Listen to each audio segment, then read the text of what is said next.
समस्त ग्रामस्थ मार्कळवाडी यांच्या वतीनं हार्दिक हार्दिक सहर्ष स्वागत।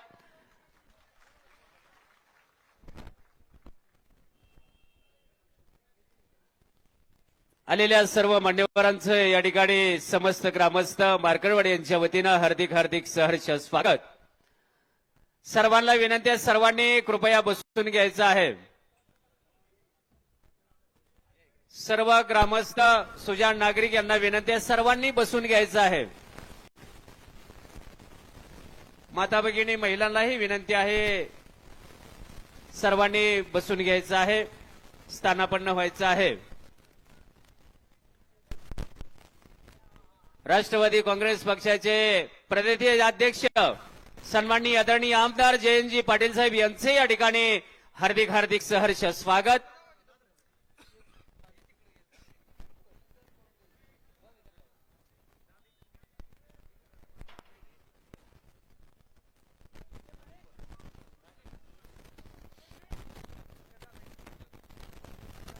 महाराष्ट्र राज्याचे माजी उपमुख्यमंत्री सन्माननीय आदरणीय विजयजी मोहिते पाटील साहेब उर्फ मोठे दादा यांचे या ठिकाणी हार्दिक हार्दिक सहर्ष स्वागत। आगतम स्वागतम सुस्वागतम सुस्वागतम शुभ स्वागतम। आजच्या या संवाद मेळाव्यासाठी अनेक मान्यवरांचं या ठिकाणी शुभागमन। सर्वांचं समस्त ग्रामस्थ मार्कळवाडी यांच्या वतीनं हार्दिक हार्दिक सहर्ष स्वागत।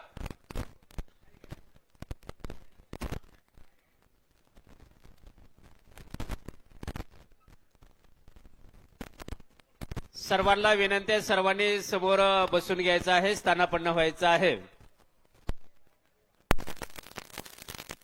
ईव्हीएम हटाव देश बचाव। लोकशाहीला बळकट करण्यासाठी, योग्य दिशा देण्यासाठी आज या ठिकाणी समस्त ग्रामस्थांशी संवाद साधण्यासाठी हा संवाद मेळावा आज या ठिकाणी आयोजित केलेला आहे। यासाठी देशाचे नेते माजी कृषी मंत्री आदरणीय शरदचंद्रजी पवार साहेब यांचं विशेष आगमन झालेलं आहे। त्यांचं पुनश्च एकदा समस्त ग्रामस्थ मार्कळवाडी यांच्या वतीनं हार्दिक हार्दिक सहर्ष स्वागत।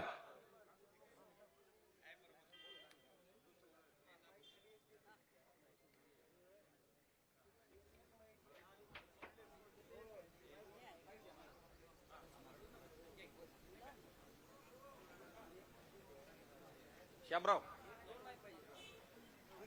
माग दिला दिला दिला एक माग एक दोन आहे एक खाली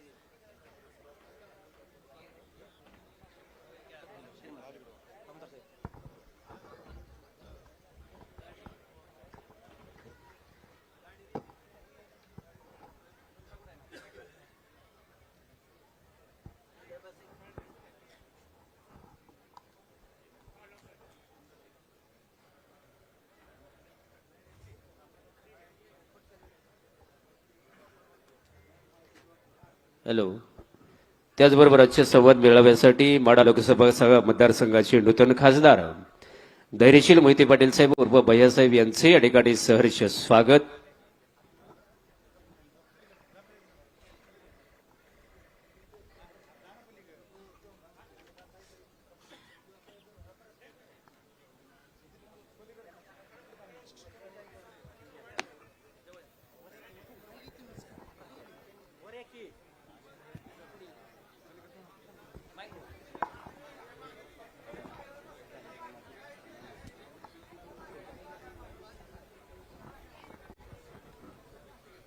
आलेल्या सर्व मान्यवरांचं या ठिकाणी समस्त ग्रामस्थ मार्कळवाडी यांच्या वतीनं हार्दिक हार्दिक सहर्ष स्वागत।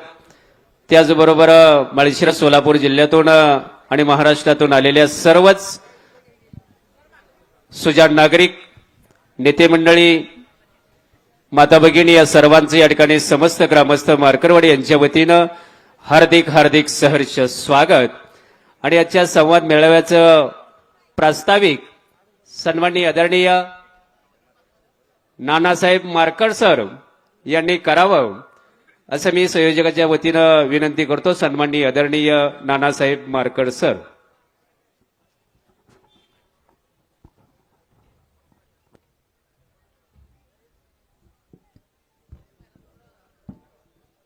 आजच्या या आक्रोश सभेसाठी उपस्थित असणारे सर्व मान्यवर यांचं मार्कवाडी ग्रामस्थाच्या वतीनं मी प्रथमतः हार्दिक स्वागत करतो. मार्कवाडी जनतेचा आक्रोश ऐकण्यासाठी या देशाचे नेते आदरणीय शरदचंद्रजी पवार साहेब, राष्ट्रवादी काँग्रेस शरदचंद्रजी पवार गट या पक्षाचे महाराष्ट्र प्रदेश अध्यक्ष आदरणीय जयंतराव पाटील, या माळशिरस तालुक्याचं आणि या राज्याचं नेतृत्व करणारे आमचे लाडके माजी उपमुख्यमंत्री आदरणीय विजयसिंह मोहिते पाटील, विद्यमान खासदार आदरणीय धैर्यशील मोहिते पाटील, विद्यमान आमदार आदरणीय उत्तमरावजी जानकर, या विधान परिषदेचे माजी आमदार आदरणीय आमचे मार्गदर्शक ॲडव्होकेट रामहरी रुपनवर साहेब, त्याचबरोबर व्यासपीठावरील या आजूबाजूचे सर्व लोक, सर्वांची नावं घेणं आपल्याला वेळ कमी, सर्वांची मी व्यासपीठावरील लोकांची माफी मागून या मार्कवाडी गावामध्ये घडलेला घटनाक्रम अगदी थोडक्यामध्ये सांगत आहे. मित्र हो आणि पत्रकार मित्रांनो, आपणा सर्वांना माहित आहे की 20 नोव्हेंबर 2024 रोजी सार्वत्रिक विधानसभेच्या निवडणुका पार पडल्या आणि या निवडणुकीचा निकाल 23 नोव्हेंबर 2024 या दिवशी बाहेर आला आणि हा निवडणुकीचा जो निकाल आहे तो निकाल प्रत्येक मीडियानं वेगवेगळ्या माध्यमातून तो प्रसारित होऊ लागला. काही ठिकाणी विजयाचे गुलाल पडू लागले. याच पद्धतीनं मार्कवाडी गावामध्ये सुद्धा आदरणीय उत्तमरावजी जानकर साहेब यांचा विजय झाला, अशा प्रकारच्या बातम्या प्रथम येऊ लागल्या. परंतु सर्व लोकांनी जो संध्याकाळच्या वेळेमध्ये सर्व लोक एकत्र जमा झाले आणि त्या लोकांच्या लक्षात आलं की मार्कवाडी गावाचे जी आकडेवारी आलेली आहे ती सर्वांना आक्रोश करता येऊ शकते किंवा सर्वांना अतिशय न पटणारी आकडेवारी आहे. अशी काय घटना आहे हे सर्वांचा तपास घ्यायला चालू झाला आणि त्यानंतर सर्वांच्या लक्षात आलं की आजपर्यंत गाव किंवा या प्रचार यंत्रणेमध्ये ज्या काही गोष्टी घडल्या नाहीत अशा प्रकारचा उलट निकाल आला. माननीय उत्तमराव जानकर साहेब यांच्या विचारानं चालणारं गाव होतं. यांच्या पाठीशी सर्व अगदी लहान मुलापासून सुद्धा हे ध्वज घेऊन या रस्त्यानं पळणारी मुलं होती. वयस्कर माणसांनी, ज्या लोकांचं 80 वर्षापेक्षा जास्त मतदान झालं त्या सर्व लोकांनी मतदान अगोदरच्या वेळेमध्ये या उत्तमराव जानकर साहेब यांच्या पाठीशी दिलं होतं. परंतु जो आकडेवारी आली ती या ठिकाणी उत्तमराव जानकर यांना मिळणारं मताधिक्य हे कमी आणि विरोधी उमेदवाराला मिळणारं मतदान हे जास्त होतं आणि त्यामुळे सर्व लोक एकत्र जमा झाले आणि त्या गावाने ठरवलं, सर्वांनी आम्ही ठरवलं की काहीतरी गडबड आहे, काहीतरी या ठिकाणी गडबड आहे आणि त्यासाठी आपण कोणत्या मार्गाने न्याय मिळेल का या विवंचनेमध्ये आम्ही 2 दिवस घालवले. आपल्या मतामध्ये काय फरक झालाय का हे प्रथम आम्ही तपासून पाहिलं.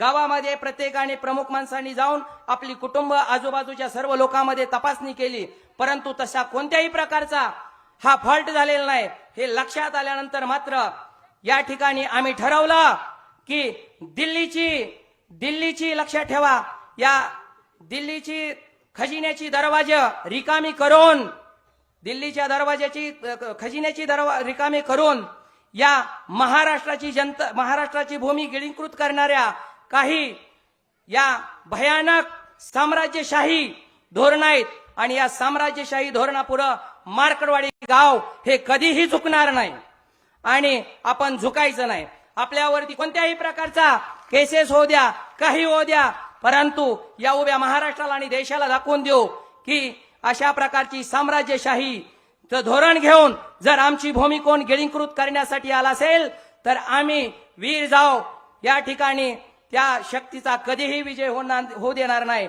ही महाराष्ट्राची भूमी आहे. महाराष्ट्राच्या भूमीमध्ये जन्म घेणारे आम्ही माणसं आहोत. म्हणून आमच्या या ठिकाणची असणारी प्रत्येक महिला सुद्धा घरातून बाहेर पडली. आणि साहेबांच्या माहितीसाठी मी सांगू इच्छितो, प्रथमतः आम्ही कोणत्याही प्रकारचा आक्रमक पवित्र घेतला नाही.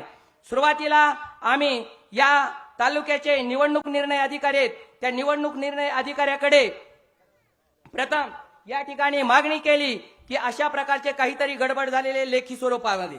त्यांनी आम्हाला लेखी पत्र दिलं, अशा प्रकारची कोणतीही गडबड झालेली नाही. आणि त्यानंतर मग आमच्या पुढे कोणताही पर्याय नव्हता. आमच्या ग्रामस्थांनी सर्व उमेदवारांना जाहीररित्या आवाहन केलं की आपण हे मतदान गाव स्वरूपामध्ये बॅलेट पेपरवरती घेऊया. आणि मग साहेब या ठिकाणी अशी काय घटना घडली, वास्तविक पाहता निवडणूक निर्णय अधिकाऱ्याने गावात येणं गरजेचं होतं.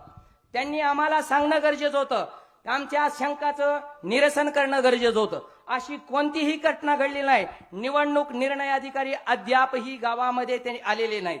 परंतु ज्या दिवशी आम्ही 3 तारखेला मतदान घेतलं, त्या 2 तारखेच्या दिवशी निवडणूक निर्णय अधिकाऱ्यांनी पोलीस स्टेशनला पत्र देऊन कळवलं की या ठिकाणी या गावामध्ये जमावबंदी जाहीर करा.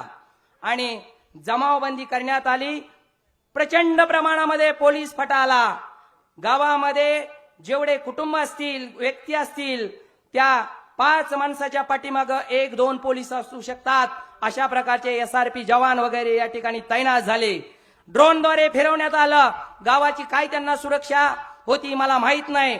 ही तर सार्वत्रिक निवडणूक नव्हती, निवडणूक आयोगाकडून निवडणूक नव्हती, तरी सुद्धा लोकांमध्ये दहशत निर्माण करण्याचं काम केलं. आणि शेवटी या ठिकाणी तरी सुद्धा गावांनी ठरवलं की आम्हाला हे EVM द्वारे झालेलं मतदान मान्य नाही, आम्हाला बॅलेट पेपरद्वारेच मतदान घ्यायचं आहे. लोक सर्व ठाम होती. सर्व महाराष्ट्रातून प्रमुख मीडिया या ठिकाणी आलेले होते. आणि या ठिकाणी काही जरी झालं तरी आम्हाला या ठिकाणी मतदान करायचं होतं. यावरती त्यांनी जमावबंदी शिवाय कुठलाही आदेश लागू केला नाही. आणि आम्ही ज्यावेळेस प्रत्यक्षात मतदान करण्यासाठी सुरुवात केली त्यावेळेस मात्र पोलीस प्रशासनानं आम्हाला थांबवलं. आणि तुम्ही ही गैरकृत्य आहे, परंतु घटनेतून कुठल्याही नियमाच्या द्वारे आम्हाला एखादा नियम, या नियमाच्या आधारे तुम्हाला आम्ही मतदानापासून रोखतोय, अशा प्रकारचं कुठलंही लेखी स्वरूपामध्ये पत्र दिलं नाही. परंतु आमच्या गावाने त्यावेळेची जी भूमिका होती ती, जर आम्ही मतदान करत असेल तर आम्ही कुठलीही तयारी करत होतो. परंतु महिलांनी सर्व संतप्त प्रतिक्रिया व्यक्त केल्या होत्या आणि त्या सर्वांनी आम्ही मतदानच करणार ठाम असं होतो. त्यावेळेस मात्र पोलीस प्रशासनानं आमचं मतदान रोखलं आणि आम्हाला लेखी कुठलंही उत्तर दिलं नाही. साहेब, हा जनतेतला आक्रोश आहे आणि या जनतेचा आक्रोश हा मीडियानं संपूर्ण महाराष्ट्रभर पोहोचवला. मार्कडवाडी गावाचं नाव संपूर्ण देशभर झालं. हे गाव असं कोण आहे की ते ज्या दिशेनं, आणि सर्वात महत्वाचं म्हणजे ज्या व्यक्तीचा विजय झालेला आहे त्या व्यक्तीच्या पाठीशी हे गाव आहे. या गावाला जर आता विजयी उमेदवाराला विजय झालेला आहे त्याच्या विरोधामध्ये काय बोलण्याची गरजच नव्हती. मग तरी सुद्धा आपण दिलेलं मतदान हे संविधानानुसार, डॉक्टर बाबासाहेब आंबेडकरांनी आपल्याला घटनेनुसार दिलेला मतदानाचा हक्क, आमच्याकडे असणारी अभिव्यक्तीचं कौशल्य किंवा आम्ही जे भाषण करतो त्यावरती सुद्धा गदा आणणारं या ठिकाणी कलम पोलीस स्टेशनमध्ये लावण्याचा प्रयत्न करण्यात आला आणि आमचा हा मूलभूत हक्क हिसकावून घेतला. याच कारणास्तव हा मार्कवाडी जनतेचा आक्रोश आहे आणि हा आक्रोश हा आज ऐकण्यासाठी तुम्ही स्वतः आणि आदरणीय जयंत पाटील हे सुद्धा या ठिकाणी आलेले आहेत. या गावाला न्यायाची गरज आहे आणि फक्त हे गाव नाही तर हा संपूर्ण महाराष्ट्र आहे. मित्रांनो, आज आपण प्रत्येक ठिकाणी जर पाहिलं तर या गावाला विरोध करणारा मीडियातून एक सुद्धा कमेंट येत नाही. प्रत्येक कमेंट ही या महाराष्ट्रातील जनता, या गावाने घेतलेला निर्णय हा योग्य आहे. फक्त या ठिकाणी विरोध फक्त केला जातोय तो फक्त या ठिकाणी जे वेगवेगळ्या अंधाधुंदीच्या कारभाराने भरवटलेले हात आहेत त्या हाताने जी सत्ता हस्तगत केली तीच फक्त लोक याला विरोध करतायत हे आम्हाला जाणवलं. या ठिकाणी सर्व मीडियाला मी जाहीररित्या या ठिकाणी सांगू इच्छितो की या ठिकाणी याचं स्पष्टीकरण खरं तर ज्या व्यक्तीला 1003 मतं पडली या गावामध्ये त्या व्यक्तीनं दिलं पाहिजे होतं. मला किती का मतं पडली, त्या व्यक्तीनं एवढंच मत दिलेलं आहे, 21,89,00,000 मार्कवाडी गावाला विकास निधी दिलाय. सर्व मीडियाला माझं आव्हान आहे, तुम्ही या गावाचा सर्व शूटिंगकारांना संपूर्ण महाराष्ट्राला दाखवा. 21,89,00,000 जर या गावाला दिले असतील तर हे रस्ते असे आहेत का? त्यांच्या दिव्याशिवाय तुम्हाला कुठं नाव दिसतंय का गावामध्ये? आणि त्यांना मीडियाद्वारे जाहीररित्या सांगतो, फक्त राम सातपुते यांनी झालेल्या कामाचं बोलायचं आणि मी प्रत्येक ठिकाणी येऊन दाखवायचं. त्यांचं पॉम्पलेट आहे, त्यांनी सांगितलेली यादी आहे माझ्याकडे आहे, त्यांनी हे काम माझं झालंय म्हणून दाखवायचं. ही काही ग्रामपंचायत नाही साहेब की पुढच्या 5 वर्षाचा आराखडा केला आणि तो सांगून गेले 21,89,00,000. त्यांची कामं एवढी या गावामध्ये झालेली नाहीत. जे देवस्थानचं या ठिकाणी सांगतात, मी या वशा मारुती मंदिराचं या ठिकाणी उद्धार केला, त्या ठिकाणचा असणारा सुरुवातीचा प्रस्ताव हे या ठिकाणी आपण जर पाहिलं तर ते आज व्यासपीठावरती रामहरी रुपनवर आहेत. ते आमदार असताना त्यांनी ते काम केलं होतं आणि त्यांनी दिलेल्या प्रस्तावावरती जर मंजुरी आली आणि तुमच्या काळामध्ये ते जर काम झालं आणि त्याचं तुम्ही श्रेय घेत असाल तर यासारखा महाराष्ट्रामध्ये या ठिकाणी दुर्दैवी बाब नाही. परंतु ही लढाऊ भूमी मार्कवाडीची जनता क्रांतिकारक आहे. काही जरी झालं तर आम्ही मागे हटणार नाही आणि तुम्ही सर्वजण आम्हाला साथ द्यावी. आमचा आक्रोश हा दिल्लीपर्यंत पोहोचला पाहिजे. सर्व जनतेबरोबर आम्ही आहोत आणि तुम्ही आम्हाला न्यायदान द्याल एवढीच अपेक्षा व्यक्त करतो आणि सर्व ग्रामस्थाच्या वतीनं या ठिकाणी आपले आभार मानतो आणि या ठिकाणी मला बोलण्याची संधी मिळाली याबद्दल सर्वांचे धन्यवाद मानतो. जय हिंद, जय महाराष्ट्र. धन्यवाद मार्कर सर. यानंतर संवाद साधण्यासाठी मी विनंती करतो माळशिरस विधानसभा मतदारसंघाचे विद्यमान आमदार संघर्ष योद्धा सन्माननीय आदरणीय आमदार उत्तमराव जानकर साहेब हे आपल्याशी संवाद साधण्यासाठी येत आहेत.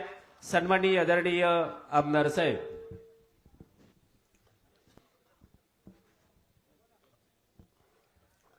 मार्कडवाडी या गावानं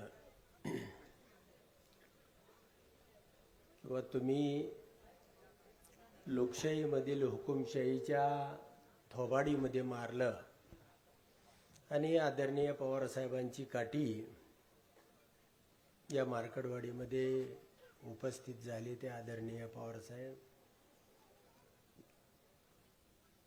आपल्या जिल्ह्याचं आदरणीय नेतृत्व माननीय विजयदादा, पक्षाचे प्रदेश अध्यक्ष माननीय जयंतरावजी पाटील साहेब, आपले खासदार दरेशील भैया आणि मंचावरील सर्व वंदनाताई चव्हाण, सर्वच उपस्थित मान्यवर आणि समोर बसलेल्या माझ्या मार्कडवाडीमधील 72 मतदार बंधूंनो आणि तेवढ्याच ताकदीनं त्या दिवशी झुंज देत होत्या, यामध्ये बऱ्याचशा आहेत. त्या माझ्या भगिनींचं सुद्धा मनापासून मी कौतुक करतो, आभार मानतो आणि तालुक्यामधूनही आलेल्या सर्व प्रमुख कार्यकर्त्यांचं मनापासून आभार मानतो. विधानसभा निवडणूक झाल्यानंतर हे आकडे आपल्या सर्वांना चकित करणारे होते आणि त्याचा मी मुंबईहून माळशिरसच्या दिशेने येत होतो आणि आपले निवडणूक मतमोजणी प्रतिनिधी जे होते ते बॉम्ब लावल्यासारखा उडत होते. पहिली फेरी झाली, दुसरी फेरी झाली, काहीतरी गडबड झाली असेल, परंतु तिसऱ्या फेरीनंतर मात्र सगळ्यांनी बहिष्कार टाकणे. त्या ठिकाणी अर्जुनदादा मोहिते पाटील आतमध्ये होते. मला फोन आला, चेअरमन हे थांबवा, असं होऊ शकत नाही, हे भयानक झालंय, काय झालंय समजत नाही. एकही माणूस आपला मत मोजायला त्या ठिकाणी तयार नाही आणि मी सुद्धा चक्रावून गेलो की पश्चिम भागामधून मी 2-2 हजारांना प्रत्येक फेरीला रिवर्स चाललोय आणि असा घडू शकतं का? अर्जुन दादांनी निवडणूक निर्णय अधिकाऱ्याला ताबडतोब या पहिल्या 2 फेरीच्या व्हीव्हीपॅट मागवा अशा पद्धतीचा अर्ज दिला.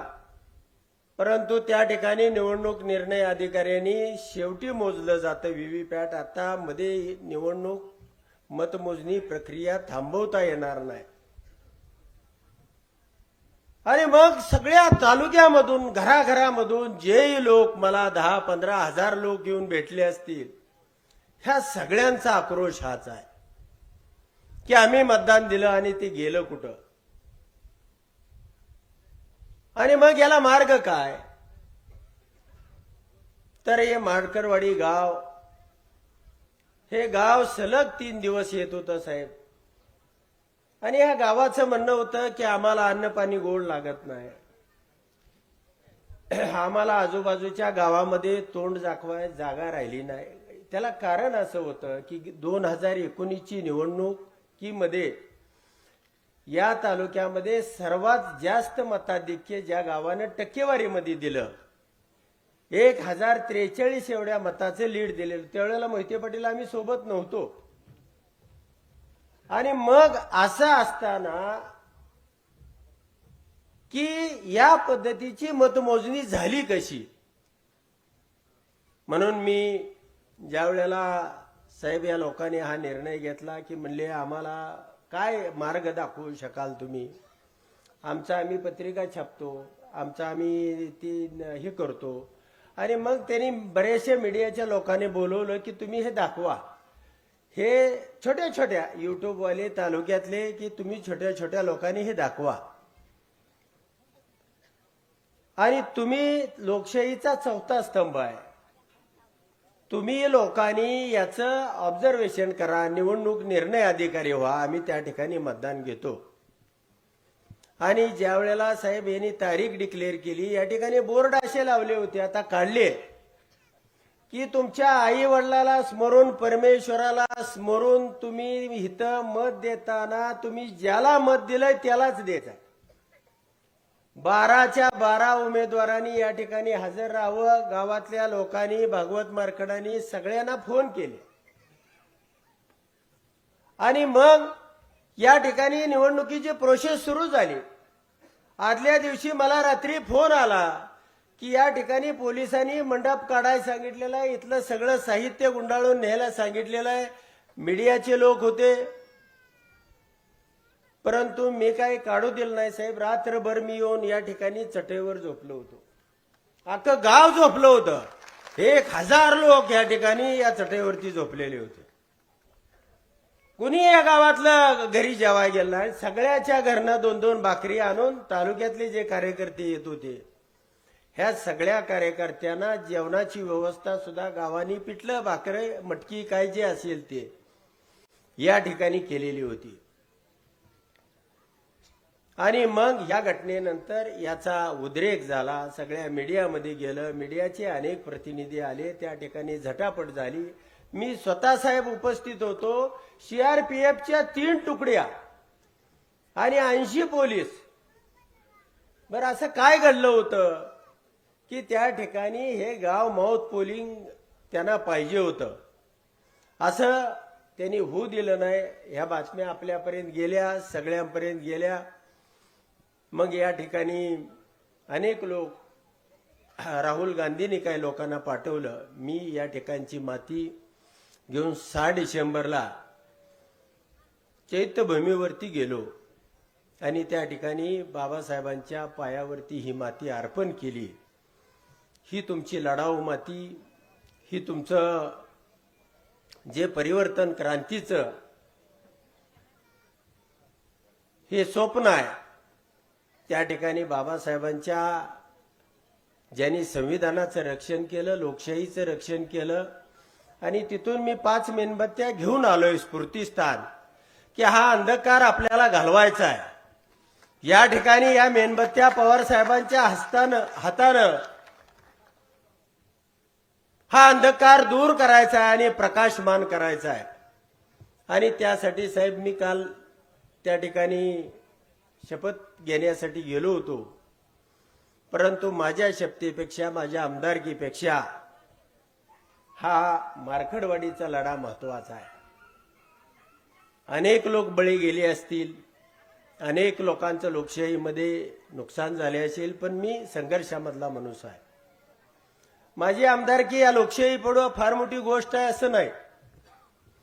आणि म्हणून मी त्या ठिकाणी निवडणूक आयोगाला सांगितलं, काही लोक माझ्या विरोधातली डिबेटमध्ये आले होते, त्यांनाही सांगितलं की एका पोटनिवडणुकीची ट्रायल करून बघा. आणि हे काय मीडियामध्ये सांगण्यासाठी साहेब नाही, मी खरोखरचा राजीनामा देतोय. कारण ह्या ठिकाणची जी परिस्थिती आहे ही लोकांना मान्यच नाही. का कुणाला मान्य आहे? हात वर करून सांगा की असं मतदान होऊ शकतं आपल्या तालुक्यामध्ये. मार्कडवाडीकर सांगा, तुमच्या गावामध्ये हे मतदान होऊ शकतं. मग तुम्ही 1400 लोकांनी जे मला मतदान दिलेलं आहे, 1400 लोकांनी तुम्ही अफिडेव्हिट घालणार का? अफिडेव्हिट करून देणार का? मी निवडणूक आयोगाकडे असा अर्ज करणार आहे की सगळ्या तालुक्यातल्या ग्रामसभेचे ठराव तर माझ्याकडे आलेलेच आहेत. मी साहेबांना एक ठराव आता दाखवलेला आहे.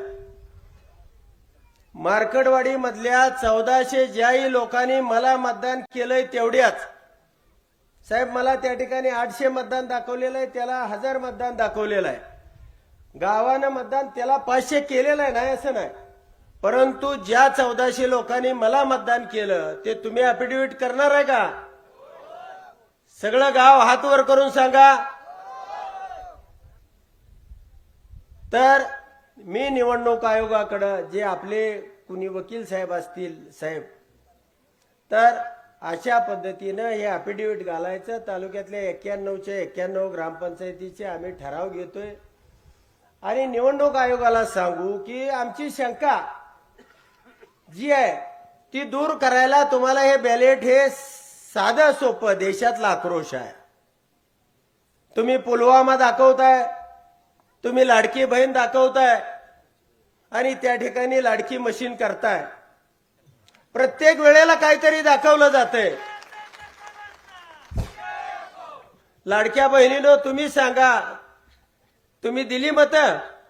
पवार साहेब तुमच्याशी संवाद साधणार आहेत. तुम्ही त्या ठिकाणी तुम्हाला विचारणार आहे की असं असताना लाडक्या बहिणीचा 2-4 हजार मताचा परिणाम झालाय, नाही असं नाही, पण एवढा मोठा परिणाम होऊ शकत नाही. म्हणून आपल्याला या ठिकाणी ही लोकशाही वाचवायची असेल तर ती पवार साहेबच वाचवू शकतात. यासाठी मी निवडणूक आयोगाकडे माझ्या बॅलेट पेपरवरती निवडणूक घेण्याच्या अटीवरती तुम्हा सगळ्यांना विचारून मी राजीनामा देऊ का? हात वर करून सांगा, बॅलेट पेपरवर मतदान होणार असेल तर मी राजीनामा देऊ का? सगळ्यांनी हात वर करून सांगा.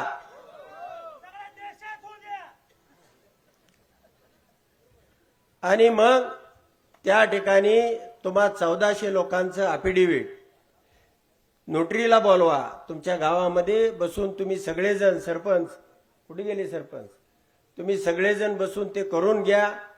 गावोगावचे ठराव जवळजवळ 80% आलेले आहेत, 20% राहिले असतील ते आपण ठराव घेऊ. निवडणूक आयोगाकडे बॅलेटवरती निवडणूक घेण्याच्या अटीवरती मी राजीनामा द्यायला तयार आहे. आणि असा काय निवडणूक आयोग आहे की देशातली एक निवडणूक बॅलेटवर घेऊ शकत नाही? अडचण काय? तुम्ही गडचिरोलीत निवडणुका घेता, काश्मीरमध्ये निवडणूक घेता, एक पोटनिवडणूक घ्यायला तुम्हाला अडचण काय? आणि आम्ही हे विचारणार आहोत. नाही निवडणूक आयोगानं ऐकलं तर आम्ही सुप्रीम कोर्टामध्ये, पवार साहेब त्या ठिकाणी मार्गदर्शन करतील, आपण सुप्रीम कोर्टामध्ये जाऊ, हा लढा उभा करू. अनेक काल BG कोळशे पाटील साहेब येऊन गेले, अनेक वेगवेगळ्या राज्याचे मुख्य न्यायाधीश रिटायर्ड, त्यांची एक टीम आहे, जवळजवळ 60-70 रिटायर्ड अधिकारी आहेत. आणि त्यांनी फोन केला होता, आम्ही सगळे मिळून या ठिकाणी येतोय. म्हणजे अनेक समाजसेवक आहेत, रवीश कुमार सारखा पत्रकारानं फोन केला की मला त्या मार्कडवाडी गावाला भेट द्यायची आहे, आंदोलनाला सुरुवात करायची आहे. राहुलजींनी परवा लोक पाठवले होते आणि इथली माती ते त्या ठिकाणी घेऊन गेले. ही बंडाची स्फूर्तीची, ही लोकशाहीची लोकशाही वाचवण्यासाठीची ही माती त्या महात्मा गांधीजींच्या चरणावरती अर्पण करायची आहे. आणि मग मला या माध्यमातून सांगायचं आहे, साहेब आपण अनेक चढउतार आयुष्यामध्ये पाहिलेले आहेत, अनेक आंदोलनं यशस्वी केलेले आहेत. हे आंदोलन या ठिकाणी ही लोकशाही संपून जाईल. अनागोंदी आणि इमर्जन्सी या देशामध्ये राज्यामध्ये लागू होईल. हे छोटी राज्ये सोडतात आणि मोठी राज्ये आपल्याकडे घेतात. आणि असे कितीतरी साहेब चेहरे, काल त्यांना मला चेहरा सुद्धा दाखवू वाटत नव्हता विधान भवनामध्ये. त्यांनाच आश्चर्य झालंय कसं निवडून आलो. आणि प्रत्येक जण आपल्या जिल्ह्यातला मला म्हणतोय आता गप्पा की आता कशाला, आता झालंय की आता काय करायचंय, तुम्ही निवडून आलाय की. परंतु माझ्यासाठी हे आमदारकी मौल्यवान नाही, या देशाची लोकशाही मौल्यवान आहे. कुणी पडेल येऊ द्या जाऊ द्या. काय उत्तम जानकर या तालुक्याला समजा अजून 4,000 मतं साहेब ट्रान्सफर चौपटीनं होतंय. म्हणजे एक मत बीजेपीला पोल झालं की दुसरं ट्रान्सफर होतंय. लोकसभेला 64,000 मतं त्यांना 20 कोटी रुपये खर्च करून पडली होती. आणि ह्या बाजारामध्ये मोदीला आणलं होतं. बाजारामध्ये आणलं होतं का नाही? गुरुवारचा बाजार होता, बाजारात आणलं का नाही? माळशिरस बाजूच्या गावात मोदीनं आणलं होतं. त्यावेळेला 64,000, बरोबर आहे का? आणि मग असं आता काय घडलं तर साहेब ह्याच्यामध्ये काय तुम्हाला खरोखर ऍक्च्युली फॅक्ट सांगतो. दरेशील भाई आहेत, मी आहे, ग्राउंडवरची माणसं आहे आम्ही. ह्याच्यामध्ये 1,21,000 हे माझं मताधिक्य आहे. आणि त्याला जे 54 अधिक 54 हे 1,08,000 जे मतदान आहे ते मतदान त्याला बीजेपीला एक मत पोल झालं तर दुसरं ट्रान्सफर होत आहे. माझ्या धानोरे गावामध्ये धैर्यशील भैयांना 150 मत आहेत विरोधात गेलेली. आणि मी माझं गाव असताना 300 गेले, 150 गेलेली, बरोबर आहे.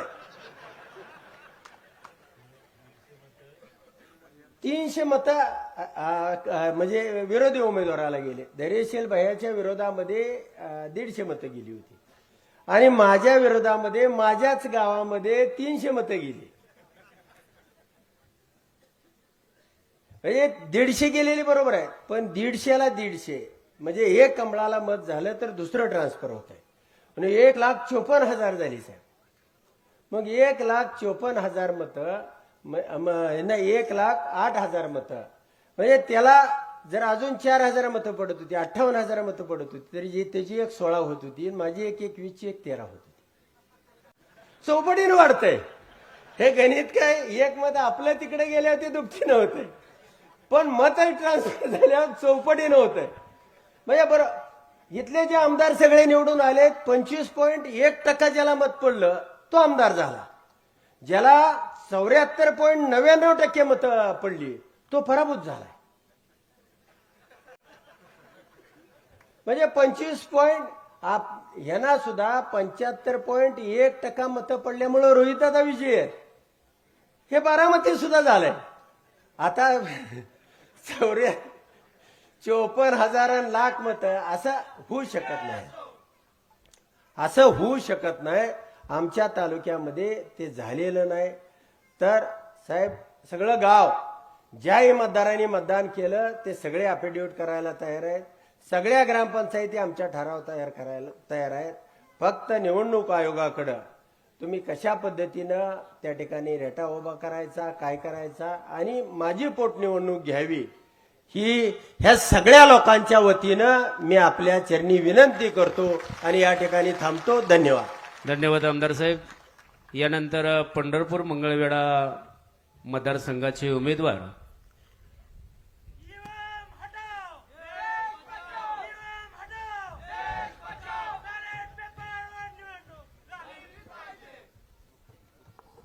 आता लोकांना काही बोलायचं असेल तर बोलू दे. नाही, फुलं वगैरे नको अनिल, फुलं नको.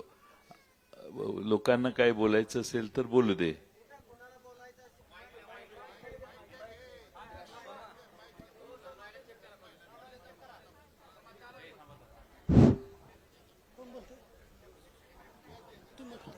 काय बोलायचं?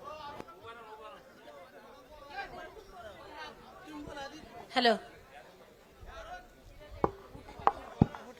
ताई उभं राहा आणि जरा असं तिकडं त्यांच्याकडे बघून बोला. हा, तिकडे बघून. हॅलो, मी अनिता तात्याबा कोडलकर बोलते. इथं आमचं मतदान व्हायचं होतं, ते झालं नाही. आमच्या अन्याय झाला, ही शासनानेच केला. कारण तर आम्हाला इथं मतदान ब्लेड पेपरवर घ्यायचं होतं, ते घेऊन दिलं नाही. आमच्यावर दबाव आणला, आमच्यात अन्याय झाला आमच्यावर. कारण तर इथं सगळी पोलिस दमदाटी देऊन घरी नोटीस पाठवून गुन्हा दाखल करू म्हणत होते. हे आमच्या गावाला अन्याय आहे, हे आम्हाला न्याय मिळालाच पाहिजे.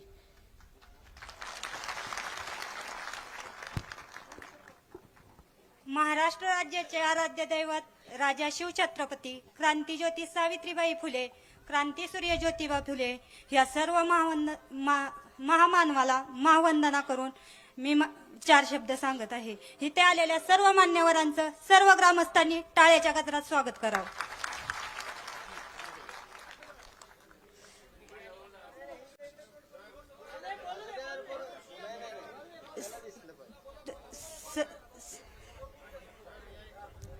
चेहरा कोणता घ्यायचा हे माझ्या हातात नव्हतं. चेहरा कोणता घ्यायचा हे माझ्या हातात नव्हतं.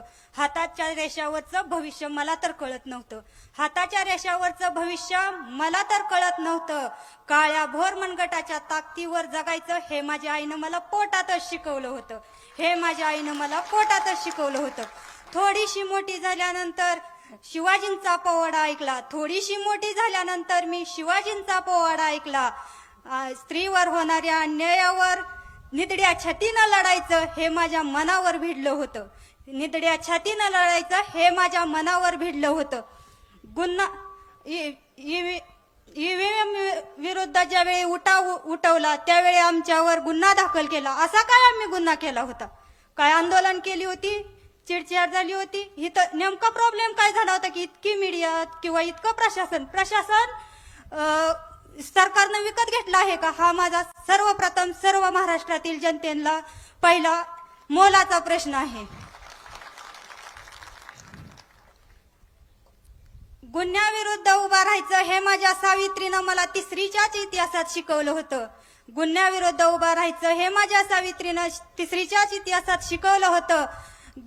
न्यायाविरुद्ध लढण्यासाठी शिक्षण देण्यासाठी तिने त्यावेळी शेणच झेललं होतं. लाडक्या बहिणीचा मुद्दा समोर करून तुम्ही आमच्या अहिल्याचा अपमान करत आहे. लाडक्या बहिणीचा मुद्दा समोर करून तुम्ही आमच्या अहिल्याचा अपमान करत आहे. जिने स्वतःच्या हिमतीवर किंवा स्वखर्चानं ज्यावेळी समाजाला जगवलं होतं, तिनं अनेक पानपोया अनेक उपक्रम करून तिनं स्वातंत्र्याशी कसं लढायचं हे आम्हाला पिंडीला मिठी मारून दाखवलं होतं. त्यावेळी लहान वयातच 9 वर्षाचा असताना तिनं पिंडीला मिठी मारून दाखवलं. पुण्यश्लोक अहिल्यादेवी होळकरांचा, पुण्यश्लोक अहिल्यादेवी होळकरांचा. प्रशासनात ज्यावेळी थोडं मोठं झाल्यानंतर माती मोल कवडी मोल किमतीनं आमचं इंग्रज भारतात आल्यानंतर कवडी मोल किमतीनं आमचा शेतमालाला भाव कवडी मोल किमतीनं दिला होता. त्यावेळी बोस्टनची पार्टी आम्ही 10वीतच शिकलो होतो. बोस्टनची पार्टी आम्ही 10वीतच शिकलो होतो. त्यावेळी अनेक उठाव होत होते, अनेक अन्याय होत होते. त्यावेळी गावोगावी उठाव होत होते. तिथल्या तिथे लोकांची रडली जात होती. त्यावेळी इंग्रजांना देशातून बाहेर काढण्यासाठी 150 वर्ष गेले होते. असा ईव्हीएम विरुद्ध जर उठवायचा असेल तर गावोगाव उठवून चालणार नाही. मार्कडवाडीत पडलेल्या ठिणगीचा देशभर वणवा झाला पाहिजे. मी एवढंच म्हणेल की नाद नाही करायचा आमच्या गावात. एवढं बोलून मी माझं छोटस मनोगत संपवतो. आपलं मनोगत अतिशय थोडक्यात ईव्हीएम बद्दलच फक्त बोलायचं. काय मतदान झालंय ते फक्त ईव्हीएम बद्दल बोला. साहेबांना वेळ कमी. सर्वप्रथम मी सर्वांचे आभार मानते, त्यांनी मला बोलण्याची संधी दिली. मला जास्त काही माहित नाही, आता मी 10वीलाच आहे त्यामुळे मला जास्त काही माहित नाही, परंतु मी एवढंच सांगू शकते की आमदार साहेबांना आमच्या गावात प्रत्येक वेळेस जास्त लीड मिळायचं, पण ह्यावेळेस कसं काय मिळालं नाही हा सर्वांच्याच मनात एक शंका आहे. ह्या शंकाचं निरसन व्हावं यासाठी आमच्या गावाने बॅलेट पेपरवर मतदान घ्यायचं ठरवलं. ईव्हीएम मध्ये काहीतरी घोटाळा आहे असं वाटायचं प्रत्येकाला, म्हणूनच सर्वांनी ठरवलं की बॅलेट पेपरवर मतदान घ्यायचं. हा आमचा हक्क आहे, तो आम्हाला मिळालाच पाहिजे असं मला वाटतं. ईव्हीएम हटवा, देश बचावा एवढंच मी सांगू शकते. आणि बॅलेट पेपरवर मतदान व्हावं यासाठी आम्हाला सर्वांनी संधी दिली पाहिजे. धन्यवाद. आणखी कोण बोलणार आहे? आणखी कोण बोलते? बोले. अतिशय कमी वेळेमध्ये आपण फक्त ईव्हीएम बद्दल जे काय बोलायचे ते फक्त बोल. आदरणीय साहेब, आदरणीय विजयदादा, आदरणीय भैया, माझं नाव विलास आदरट, मार्कडवाडी. पवार साहेब लोकसभेला माढा मतदारसंघातून उभा राहिले त्यावेळी इथनं अतिशय बहुमतानं आम्ही इथं मतदान केलं. विजयदादा उभा राहिले त्यावेळी इथून लीड होतं, धैर्यशील भयांना लीड होतं, पुन्हा त्या आपल्या जानकर साहेबांना लीड होतं. मग आताच काय त्या ईव्हीएमला भूत लागलं का काय असं वाटायला लागलंय मला. तर जे मतदान झालंय ते अतिशय चुकीचं आहे. साहेब तुम्ही लढा द्या, आम्ही तुमच्या बरोबर आहे. अतिशय म्हणजे ही गाव जाऊ शकणार नाही, विरोधात मत जाणारच नाही. गेलं कसं 200-300 मतं ठीक आहे, पण इतकी मतं जाणार नाहीत. त्यामुळं तुम्ही आमचं ईव्हीएमवर संशयच आहे. अख्ख्या महाराष्ट्रात साहेबांचंच कालचं स्टेटमेंट आहे. 72 लाख मतं राष्ट्रवादीला पडली, आमदार 10 निवडून आलं. 54 लाख मतं पडली, अजितदादाचं 47 आमदार निवडून आलं. केवढी तफावत ही सगळ्यांनी लक्षात घेऊन आम्हाला मदत करावी. साहेब आम्ही तुमच्या बरोबर आहे, आम्ही लढा द्यायला तयार आहे. ईव्हीएम बद्दल आमचा संशयच आहे. इथून पुढे आम्हाला बॅलेट पेपरवर मतदान घ्यायचंय अशी विनंती करतो आणि थांबतो.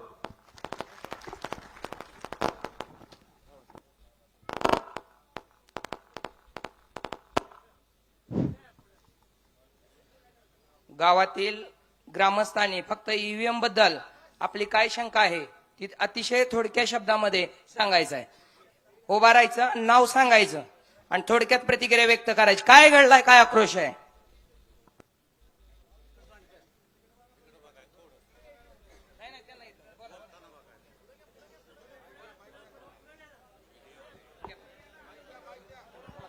तिथंच राहू दे, हलवू नका त्यांना. त्यांच्या हातात माईक द्या सर. नाही ते करतायत ऍडजस्ट. शंकरराव मोहिते पाटलापासून मार्कडवाडी लाडकी होती शंकरराव मोहिते पाटलाची. नानासाहेब देशमुख कारखाना आणला तेव्हा केवढं परिषद केलं, आणि आता जानकर उभा राहिला की मतं का कमी पडली. विजयदादाला पहिल्यापासूनच मतं पडते ती जास्त, आणि आजच का कमी पडली. काही तरुण कार्यकर्ते आपल्याशी बोलतील. राजा ये पुढे. ईव्हीएम बद्दल फक्त बोलायचं. मी राजाभाऊ मार्कडवाडी के त्यांचं असं मत आहे की आमच्या विकासाला मतं पडलेली आहे ती. तर त्या मला मीडिया समोर असं आव्हान करायचं आहे की काय मार्कडवाडीत असा विकास केलाय म्हणून तुम्ही मतदान म्हणजे तिकडे त्यांना जास्त गेलंय की त्यांनी सिद्ध करावं. 22 कोटीचं काम केलेलं, फक्त 3 कोटीचा हिशेब द्यावा मला. 3 कोटी. आणि आमचा त्याच्यामुळं ईव्हीएम वर शंका आहे, म्हणून बॅलेट पेपरवर आमच्या सगळ्या अख्ख्या गावाचं मत आहे की बॅलेट पेपरवर मतदान झालं पाहिजे.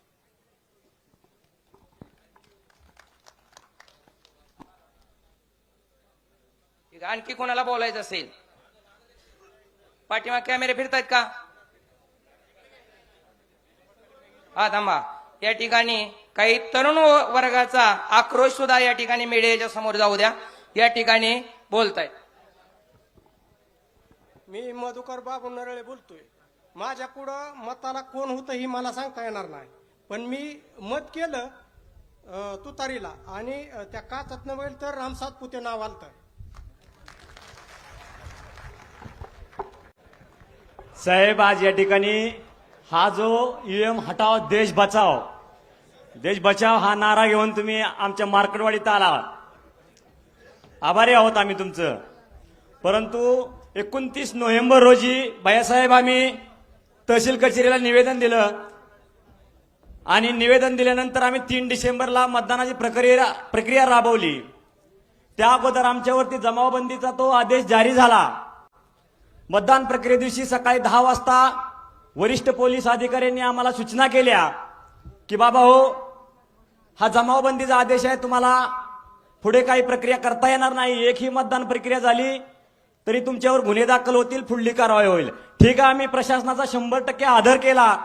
त्यांच्या नियमाचं कोणत्याही प्रकारचं उल्लंघन केलं नाही. आम्ही त्यांना सहकार्य केलं आणि आमची मतदान प्रक्रिया थांबली. परंतु असं काय साहेब आम्ही केलं होतं? आमचा मूलभूत हक्क होता. 2014 साली 19 साली विधानसभा लोकसभा ह्या सर्व निवडणुका झाल्या. मोहिते पाटील गट आम्ही गट एकत्र आलो, सर्व काही इतिहास घडला. ह्याच्या पाठीमागं आम्ही लीड देत होतो का आमच्या समर्थकांना, आमच्या वरिष्ठ नेत्यांना, जानकर साहेबांना, मोहिते पाटलांना. आणि असा काय प्रकार झाला की या ठिकाणी 2024च्या विधानसभेमध्ये आम्ही मायनस गेलो. ही एक आमच्या मनामध्ये शंका होती आणि त्या शंकेचं निरसन करण्यासाठी आम्ही बॅलेट पेपरवर स्वखर्चाने मतदान घेण्याचा साहेब निर्णय घेतला. परंतु आमचा त्या ठिकाणी प्रशासनाने तो हाणून पाडला. आम्ही त्यांना त्यांच्या कायद्याचं कोणतंही उल्लंघन न करता आम्ही त्यांना सहकार्य केलं, तरी देखील आमच्यावर गुन्हे दाखल झाले. ठीक आहे, असो, कायदा आहे, प्रशासन आहे. आमची सामान्य जनतेची भूक होती, जी इच्छा होती, आम्ही काय कोणाला काय वेगळं काय मागत नव्हतो. आम्ही आमच्या हक्काचं, आमची जी इच्छा आहे की बाबा बॅलेट पेपरवर मतदान होऊ द्या, तेवढी इच्छा साहेब आम्ही या ठिकाणी मागत होतो. भैयासाहेब, तुम्ही वरिष्ठ तालुक्यातील जिल्ह्यातील सर्व नेते मंडळी जो काय निर्णय घेचाल साहेब तो आम्हाला मान्य असेल. या ठिकाणी न्याय द्या आम्हाला. मला गावकऱ्यांना एवढंच सांगायचंय मित्रांनो, गावकऱ्यांनो, गेल्या 8-9 महिन्यापूर्वी जे बाळूमामाचा उत्सव आपण ज्या ग्राउंडवर घेतला, त्या ग्राउंडवरती आज पवार साहेबांचं हेलिकॉप्टर उतरलं. किती मोठं भाग्य आहे आपलं. बाळूमामा आपल्याला प्रसन्न झालेत आणि या गावाचं त्या निमित्तानं संपूर्ण महाराष्ट्रात नव्हे, अख्ख्या दिल्लीपर्यंत, दिल्लीच्या तख्तापर्यंत नाव कोरलं गेलं. काल 50 आमदारांनी आपल्याला विधानसभेमध्ये पाठिंबा जाहीर केला, समर्थन जाहीर केलं. एवढं मोठं आपलं भाग्य आहे साहेब. आम्हाला न्याय द्या, आम्हाला न्याय द्या. या ठिकाणी आणखी तरुण वर्गांचा आक्रोश आपल्या समोर येत आहे. मी रणजित वळकुंदे. आगामी स्थानिक स्वराज्य संस्थांच्या निवडणुका बॅलेट पेपरवरतीच झाल्या पाहिजेत. इथून पुढच्या सर्वच निवडणुका बॅलेट पेपरवरती व्हायला पाहिजेत. आणि दुसरी एक विकासाबाबतचा मला मुद्दा एक खोडून काढायचा आहे. आज सोलापूर जिल्ह्यातील माळशिरस तालुक्यातील सर्वच पवार साहेब प्रेमी, मोहिते पाटील साहेब प्रेमी लोक इथं उपस्थित आहेत. सोलापूर जिल्ह्याचे भाग्यविधाते शंकरराव मोहिते पाटील आणि आमचं दैवत विजयदादांनी खरा सोलापूर जिल्ह्याचा पर्यायी माळशिरस तालुक्याचा आणि मार्कडवाडीचा विकास केलेला आहे. इथं विकासाचं दुसरं कोणी नाव घ्यायचं नाही, तर विकास झालाय म्हणून. धन्यवाद.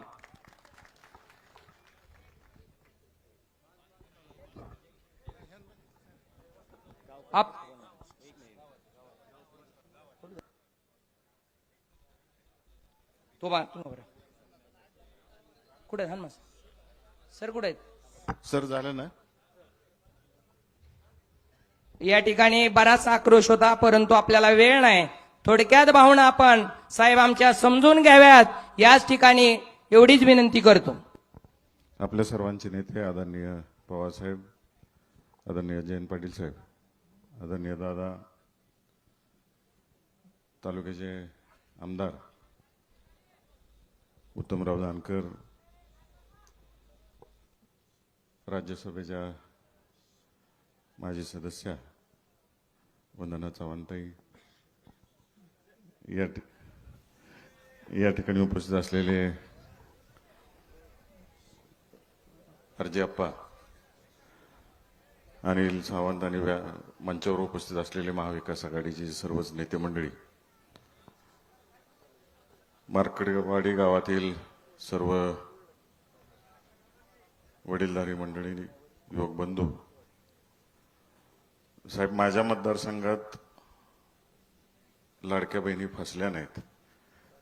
नवऱ्याचा सल्ला घेऊन योग्य ठिकाणी मतदान केलं सगळ्यांनी. राज्यात मात्र भावांच्या भूलथापांना बळी पडल्या. त्या सर्व माता भगिनी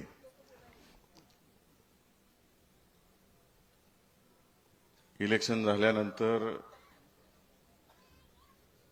उत्तमरावांची मी लगेच अधिवेशनाला गेलो.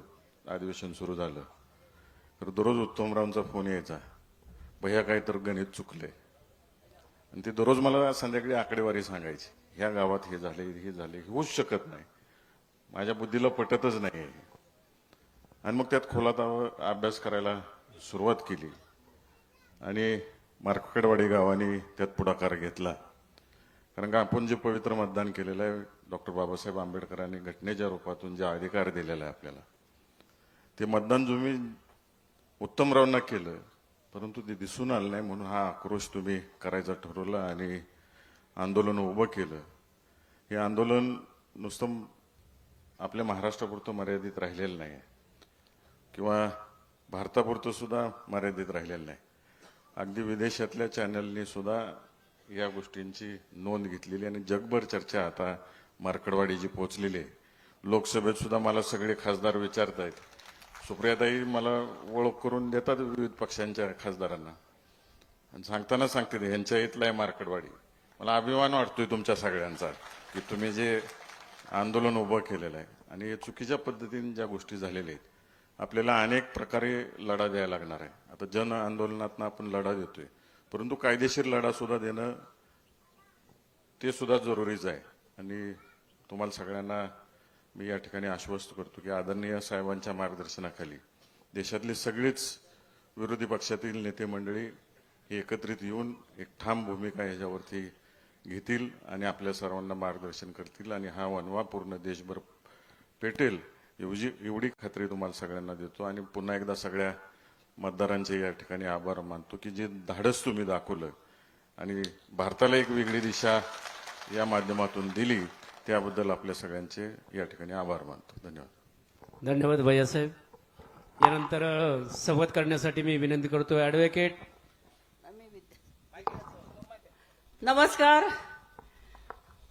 आदरणीय साहेब, जयंत पाटील साहेब, विजयदादा, खासदार साहेब, आमदार साहेब, आमचे रूपनवरची सर्व व्यासपीठावरील मान्यवर आणि मार्कडवाडीच्या ग्रामस्थांनो, माझ्या भावांनो, बहिणींनो, तुम्हाला पहिल्यांदा साष्टांग दंडवत. कारण तुमचं कौतुक संपूर्ण देशभर झालेलं आहे. तुम्ही जे धैर्य दाखवलं, तुम्ही जी हिंमत दाखवली, आपला मतदानाचा हक्क हा आपण मिळवायचा असतो, रडून मिळत नाही, त्याच्यासाठी लढायला लागेल. लढाईची तयारी आहे का? नक्की. तुम्ही लढाईला सुरुवात केली आहे. पुरोगामी महाराष्ट्र नुसतं छत्रपती शिवाजी महाराज, जिजाऊ, संभाजीराजाचं नाव, अहिल्यादेवींचं नाव घेऊन होणार नाही. त्यांच्यासारखी लढाई करायला तयार आहोत का? फुले शाहू आंबेडकरांचं नाव आपण घेतो. आपण देशाला दाखवून दिलं पाहिजे, दिशा दाखवणारा महाराष्ट्र आहे. यशवंतराव चव्हाणांचा महाराष्ट्र आहे, पवार साहेबांचा महाराष्ट्र आहे. ईव्हीएम न जर वाकडी नजर दाखवली तर त्या ईव्हीएमला कायमचं बंद केलं पाहिजे. मला माहितीये संपूर्ण महाराष्ट्राचं लक्ष पवार साहेबांकडे लागलेलं आहे आणि पवार साहेब ही लढाई लढतील आणि जिंकतील असा विश्वास सर्वांना वाटतोय आणि तो निश्चितच सार्थकी लागेल. कारण हे जे काय झालेलं आहे ते भयंकर आहे. आज संपूर्ण देशामध्ये, संपूर्ण महाराष्ट्रामध्ये जी काय लाट आहे, म्हणजे आम्ही इथे जे आली आहे ते फक्त राष्ट्रवादी म्हणून आलेले नाही साहेब. माझ्याबरोबर फिरोज मिठीवरवाला आहे, संतोष आहे, गुड्डी आहे, आमची मुक्ता आहे. अनेक लोक आम्ही अनेक वर्ष हे ईव्हीएम मध्ये काहीतरी गडबड आहे आणि त्याच्यामुळे 2019 साली सुद्धा 330 खासदार भाजपचे निवडून आलेले नव्हते. हे त्यांच्या देहबोलीवरनं बॉडी लँग्वेजवरनं कळत होतं की चोरीने हे सत्तेवर बसलेले आहेत. आता सुद्धा लोकसभेला सुद्धा त्यांना 79 म्हणजे एकूण 70 जागा कमी पडलेल्या असताना सुद्धा ईव्हीएमने त्यांना सत्तेवर बसवलंय आणि चंद्रबाबू नायडू आणि नितीश कुमार यांच्या कृपेने ते सत्तेवरती बसलेले आहेत. आणि आता महाराष्ट्रात जो शपथविधी झाला तो सुद्धा ते ईव्हीएमचं सरकार आहे, खोटारडं सरकार आहे. आणि ह्या सरकारला त्याची जागा दाखवायची असेल तर संपूर्ण आज ठिणगी पडलेली आहे. मशाली पेटवायच्या असतील तर आपल्याला लढायला लागेल. आणि नक्कीच मला वाटतं महाविकास आघाडी, उद्धवजी ठाकरे असतील, आमचे आदरणीय नेते पवार साहेब असतील आणि राहुल गांधी ज्यांनी भारत जोडो यात्रा केली, त्यांनी आता महाराष्ट्रामध्ये सुद्धा फिरण्याचं सांगितलेलं आहे की इथून मी सुरुवात करणार आहे.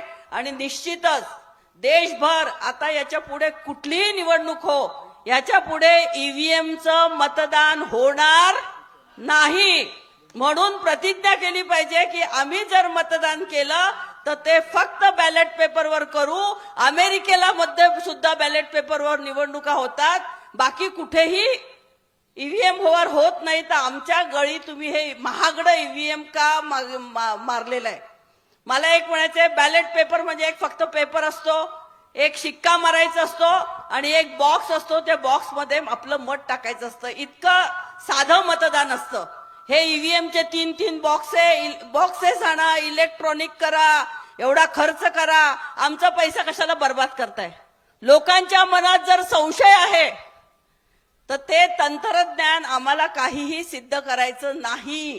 तुम्ही म्हणता ना की तुम्ही याच्यातलं काय डिफेक्ट आहे, काय चुकीचं होतं ते दाखवा. आम्हाला दाखवायचं नाही, आमचा विश्वास नाही, आमचा संशय आहे. आणि लोकशाहीमध्ये जर एखाद्या माणसाच्या मनात संशय निर्माण झाला असेल तर ती शंका निरसन काम करणं हे आपलं कर्तव्य आहे. निवडणूक आयोग स्वायत्त राहिलेला नाही. आज देशामध्ये कोणीही स्वायत्त राहिलेला नाहीये. मोदी आणि शहा 2 हुकुमशहा आहेत आणि ते देश चालवत आहेत आणि इथे फडणवीसांना आज बसवलेलं आहे. तर हे जर काय हाणून पाडायचं असेल तर आज ठिणगी पडलेली आहे. या ठिणगीचा संपूर्ण महाराष्ट्रभर आणि संपूर्ण देशभर ही लाट उसळली पाहिजे आणि हे सरकार खाली खेचलं पाहिजे. आणि त्याची सुरुवात तुम्ही केली आहे म्हणून तुमचं अभिनंदन करते. धन्यवाद.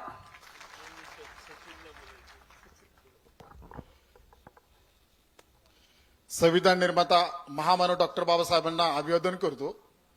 आज जर 2 मिनिटातच बोलतो कारण आदरणीय जयंत पाटील साहेब आणि पवार साहेब बोलणार आहेत. महाराष्ट्र राज्यामध्ये जर पाहिलं तर मतदान एक हो, माझी ओळख Republican party of India Kharat पक्षाचा मी राष्ट्रीय अध्यक्ष आहे आणि आदरणीय डॉक्टर लेखक शंकरराव खरात यांचा नातू आहे. आणि आदरणीय पवार साहेब यांच्याबरोबर मी गेले 10 वर्ष मित्रपक्ष म्हणून काम करत आहे. संविधान निर्माता महामानव डॉक्टर बाबासाहेबांना अभिवादन करतो. राज्यामध्ये जर पाहिलं तर आज लोकशाही वाचवण्याची गरज या देशाला भासलेली आहे. डॉक्टर बाबासाहेब आंबेडकर म्हणतात, गुलामाला गुलामाची जाणीव करून द्या तरच तो बंड करेल. आज काय झालंय देशामध्ये? आज आपल्या विधानसभेच्या निवडणुका झाल्या. या निवडणुकीमध्ये मतदान एक झालं, मतमोजणी एक झाली. सांगितली गेली वेगळी. 11:30 वाजता जिल्ह्याची मतमोजणी सांगितली. कोण सांगतं?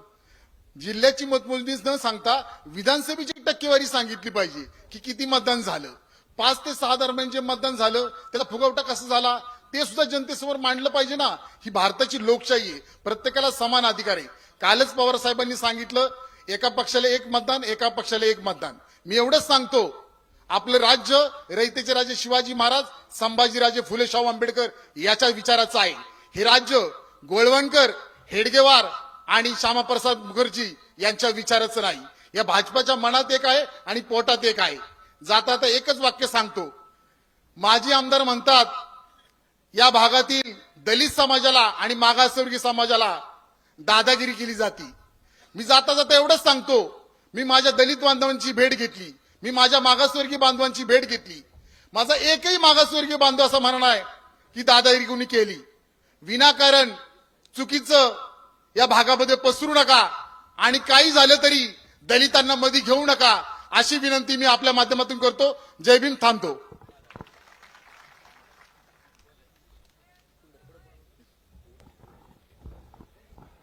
कोण बोलणार नाही? कोण बोलणार? यानंतर राष्ट्रवादी काँग्रेस पक्षाचे प्रदेशाध्यक्ष सन्माननीय आदरणीय जयंती पाटील साहेब यांनी आपलं मनोगत व्यक्त करावं. सुरुवातीला मार्केटवाडीच्या तुम्हा सर्व नागरिकांना आदराचा सलाम करतो. भारतामध्ये दुसरं कुठलं गाव नाही जेवढं धारिष्ठ तुम्ही सगळ्यांनी दाखवलं. आज आपल्या सर्वांचं म्हणणं ऐकण्यासाठी आदरणीय पवार साहेब खुद्द आपल्याला भेटायला मुद्दामून आलेले आहेत. पवार साहेबांच्या बरोबर इथं उपस्थित आहेत आपल्या सर्वांचे लाडके नेते आदरणीय विजयसिंह मोहिते पाटील साहेब, आपले खासदार धैर्यशील मोहिते पाटील, ज्यांना आपण या मतदारसंघाने विजयी केलं. जो विजय लाखाच्या पेक्षा जास्त मताधिक्यानं होणार होता आणि मतं मोजल्यावर मात्र हा काही हजारात आला. आणि म्हणून महाराष्ट्रातल्या जनतेच्या मनात जशी शंका आहे तशी माळशिरस विधानसभा मतदारसंघात देखील आपल्या मनात शंका आली. ते आपले सर्वांचे लाडके आमदार माननीय उत्तमराव जानकर साहेब, या ठिकाणी उपस्थित असणारे विधान परिषदेचे आमचे सदस्य ज्येष्ठ नेते काँग्रेस पक्षाचे रुपनर साहेब, विद्याताई चव्हाण आमच्या राष्ट्रवादीच्या नेत्या, या निमित्तानं उपस्थित असणारे सचिन खरात, अनिल यादव, अनिल सावंत, बारसकरजी, व्यासपीठावरील सर्वच पक्षाचे मान्यवर, या गावचे सरपंच, गावातील सर्व मान्यवर, पदाधिकारी बंधू आणि भगिनींनो, थोडीशी वेळ उन्हाची आहे पण प्रश्नच एवढा तापलेला आहे की महाराष्ट्राच्या मनात प्रचंड शंका यंदा झालेल्या मतदानाबाबतीत आहे. आपण सगळ्यांनी बरेच मुद्दे मांडलेले आहेत, त्यावर पुन्हा पुन्हा तेच मुद्दे मांडण्याची आवश्यकता नाही. पण यावेळी पहिल्यांदा असं घडलं की मतदान झाल्यानंतर निवडणूक आयोगाने 2दा 3दा 4 वेळा आपली आकडेवारी दुरुस्त केली आणि काही लाख मतं मतदान पेटीत वाढली असं आपल्या सगळ्यांच्या निदर्शनाला आलं. या महाराष्ट्रामध्ये काय वातावरण होतं हे मी तुम्हा सगळ्यांना सांगायची आवश्यकता नाही.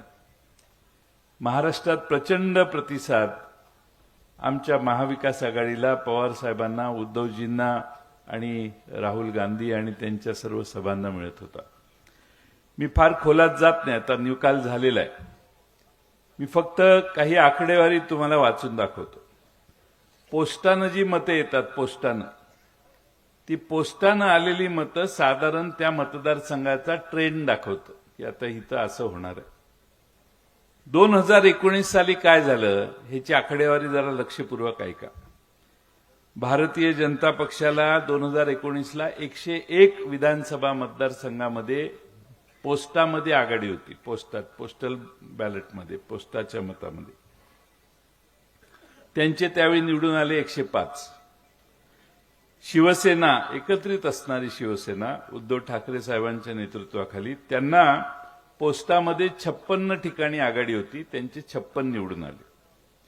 काँग्रेस पक्षाला 45 ठिकाणी आघाडी होती, त्यांचे त्यावेळी 44 आमदार निवडून आले.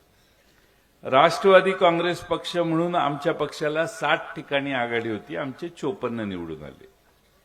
म्हणजे जिथं आघाडी आहे त्याच्यापेक्षा कमी किंवा एखाद दोन आमदार जास्त आले. 2024ला काय झालं तर भारतीय जनता पक्षाला 84 ठिकाणी आघाडी होती पोस्टल बॅलेटमध्ये, त्यांच्या आल्या 132 जागा निवडून.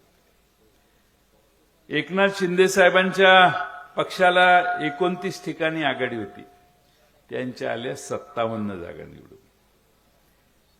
अजित पवारांच्या पक्षाला 24 ठिकाणी आघाडी होती, त्यांच्या आल्या 41 ठिकाणी जागा निवडून.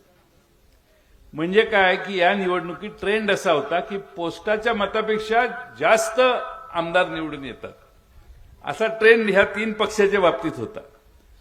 मग उरलेल्या 3 पक्षाचं काय झालं? काँग्रेस पक्षाला 56 ठिकाणी आघाडी होती, त्यांच्या 16 ठिकाणीच आमदार निवडून आले, त्यांना नियम वेगळा. आमच्या राष्ट्रवादी काँग्रेस पक्षाला 40 ठिकाणी आघाडी होती, आमच्या 10च निवडून आल्या. उद्धव ठाकरे साहेबांच्या पक्षाला 37 ठिकाणी पोस्टल बॅलेटमध्ये आघाडी होती, आमच्या 20च निवडून आल्या, त्यांच्या 20च निवडून आल्या. म्हणजे काय, तर पोस्टल बॅलेटचा ट्रेंड त्यांच्यासाठी योग्य ठरला, चढा ठरला. आणि पोस्टल बॅलेटमध्ये आम्हाला ज्यांनी मतं देऊन लीड दिला त्यांची मतं चुकीची ठरली, गावातल्या ईव्हीएम मधून त्यांना मतं कमी निघाली. हा एक मोठा विरोधाभास आपल्या सगळ्यांच्या निदर्शनाला आणतो आणि म्हणून लोकांच्या मनात शंका आहे. माझ्याही मतदारसंघात अशी गावं आहेत, सगळ्या पार्ट्या माझंच काम करतात, एक माणूस विरोधात फिरत नाही, समोर सभा नाही, उमेदवाराची भेट नाही. त्या ठिकाणी एकत्रितपणानं आमच्याच पार्टीतले 2 गट असतील तर दोन्ही गट आमचंच काम करतात, पण गाव पूर्ण मायनस. 2000 मताचं लीड देणारं गाव 700 मतानं मायनस. आता गावाची नावं सांगून मी तुमचा वेळ घेत नाही, माझी केस मांडायला मी नाही आलेलो, पण तुम्ही सगळ्यांनी जे सांगितलं ते महाराष्ट्रात अनेक ठिकाणी अनुभवायला आलेलं आहे. आणि म्हणून आपल्याला या ईव्हीएमवर लोक शंका घ्यायला लागलेले. ईव्हीएम मधून निवडणुका घेताना शंका आली म्हणून आपण इथं कागदावर मतदान घ्यायचं ठरवलं. आता घटनेच्या 3ऱ्या याच्यात हे नमूद केलेलं आहे की हा स्वतःची इच्छा व्यक्त करणं, फ्रीडम ऑफ स्पीच, हे या लोकशाही डॉक्टर बाबासाहेब आंबेडकरांनी सगळ्यांना दिलेला अधिकार आहे. आता मतदान झालं, त्याचा काय निकाल बदलेल न बदलेल हा पुढचा प्रश्न आहे, पण तुम्हाला अंदाज यायला की कुणाला किती मतं गेली, तुम्ही जर काही एक्सरसाइज करत असाल तर इथल्या पोलीस अधिकाऱ्यांनी कोणत्या कायद्यान्वये तुम्हाला थांबवलं हा आमचा पोलिसांना प्रश्न आहे. त्यांनी आम्हाला कायदा दाखवावा. ईव्हीएम वर शंका आहे का नाही हा भाग वेगळा. एक बॉक्स ठेवलाय, लोकांना आवाहन केलं जातं आणि तुम्ही परत एकदा चॉईस करा म्हणून सांगितलं जातं आणि त्याची मतं मोजून साधारण गावाचा कल पुन्हा जाहीर करणार होते. त्याला सरकार का घाबरतंय हा आमच्या मनातला पुन्हा शंका निर्माण त्यामुळे झाली. सरकारला घाबरायचं काय कारण आहे? हे जनतेचा निर्णय. आता तुमचं सर्टिफिकेट घेऊन तुम्ही कोण आमदार झाला ठीक आहे, ते बघू कोर्टात काय होईल ते, पण जनतेच्या मनात काय दडलेलं आहे हे लोकांच्या समोर आलं पाहिजे.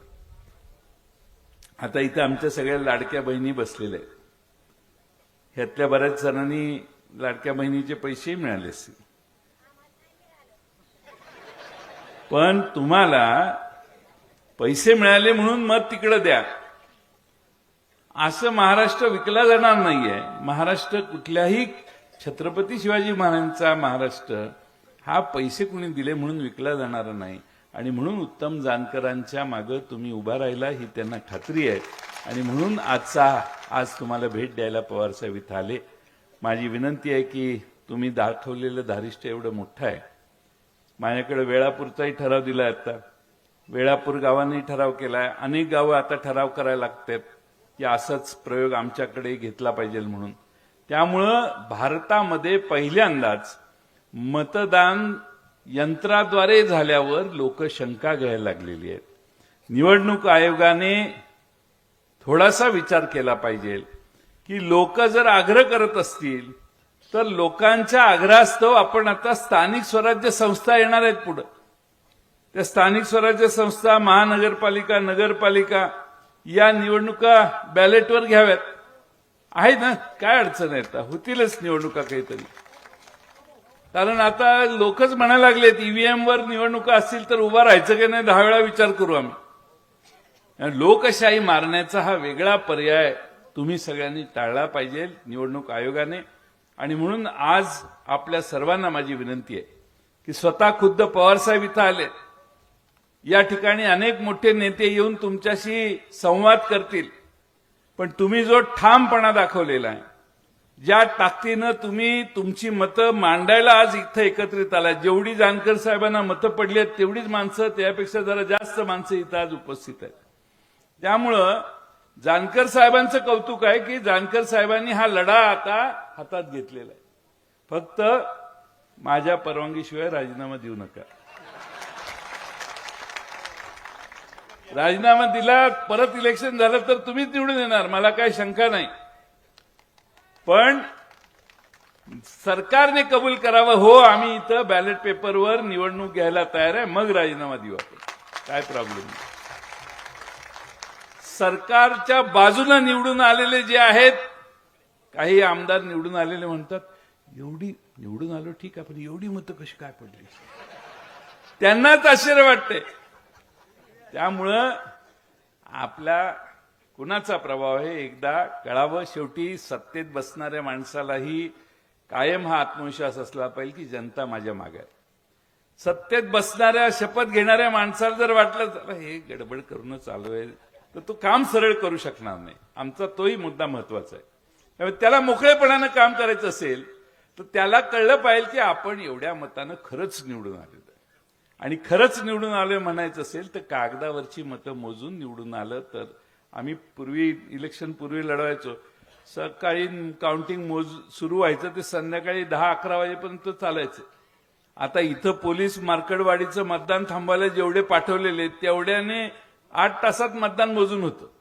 त्यामुळे माणसं जर तुमच्याकडे एवढी असतील तर कशाला मशीनच्या नादाला. आणि म्हणून आमचं सरकारला आणि निवडणूक आयोगाला आव्हान आहे की उद्यापासून ही ईव्हीएम रद्द करण्याची घोषणा करा, कारण जनतेच्या मनात शंका आहे. जनतेच्या मनात शंका आहे. आमचा विषय सोडून दे, आम्ही राजकीय पक्ष आहोत, पण ज्यांनी मतदान केलं त्यांचंच तुमच्या ईव्हीएमवर जर शंका असेल तर जनतेसाठी डॉक्टर बाबासाहेब आंबेडकरांनी प्रत्येक गोरगरिबाला जे एक मत दिलंय त्या एका मताचा अधिकार टिकवण्यासाठी महाराष्ट्रात नव्हे भारतामध्ये या ईव्हीएम ऐवजी पुन्हा कागदावर मतदान घेण्याचं काम आपण सुरू करावं, असं आव्हान मी निवडणूक आयोगाला करतो. आणि मी माझे 2 शब्द पूर्ण करतो. धन्यवाद. धन्यवाद पाटील साहेब. यानंतर आपल्या सर्वांचे आधारस्तंभ देशाचे नेते शरदचंद्रजी पवार साहेब यांच्या शुभ हस्ते माळशिरस तालुक्याचे विद्यमान आमदार सन्माननीय उत्तमरावजी जानकर साहेब यांनी 6 डिसेंबर रोजी चैत्यभूमी येथून मेणबत्ती आणलेल्या आहेत. मार्कडवाडीची माती डॉक्टर बाबासाहेबांच्या चरणी अर्पण केलेली आहे आणि येताना साहेबांनी तिथून हा दिवा आणलेला आहे. हा दिवा या देशाचे नेते शरदचंद्रजी पवार साहेब यांच्या हस्ते प्रज्वलित होतोय आणि हा धगधगता अंधार संपूर्ण भारतामध्ये आपल्याला पोहोचवायचा आहे. या मार्कडवाडीचा हा दिवा संपूर्ण भारतामध्ये आणि महाराष्ट्रामध्ये जाणार आहे. सर्वांनी टाळ्याच्या गजरामध्ये साहेबांचं स्वागत करायचं आहे. आता इथे थांबणे नाही. ईव्हीएम हटाव, ईव्हीएम हटाव. भारतीय संविधानाचा, डॉक्टर बाबासाहेब आंबेडकरांचा, शरदचंद्रजी पवार साहेब आगे बढ़ो, शरदचंद्रजी पवार साहेब आगे बढ़ो. धन्यवाद. जनसभाचे जिल्ह्याचे ज्येष्ठ नेते विजयदादा किंवा सर्वांचे खासदार रणजित भाते, विद्याताई चव्हाण, आमदार रुसनवर, आमदार जानकर,